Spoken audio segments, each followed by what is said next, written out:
I'm sure that you have installed Visual Studio Code on your machine.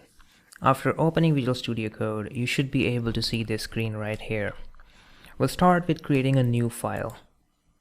And you can save this file just like that.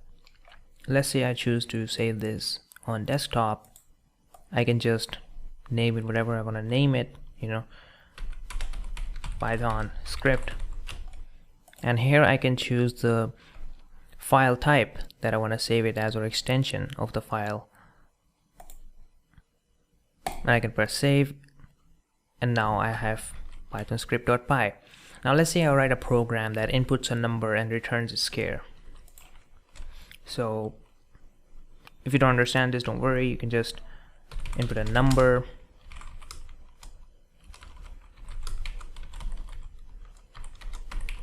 please input a number. It'll convert that into an integer, and then you can print the scare of it. Now I have saved this program right here, which can input a number from a user and print its scare.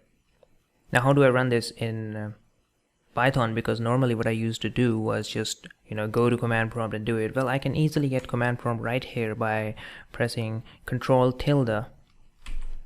Tilde is the button right above tab button on your keyboard, or you can use this right here, view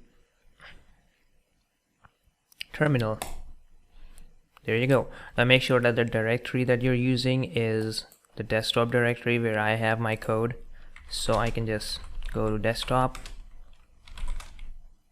and I have my script right there, so I can type python script.py 23 scare 529.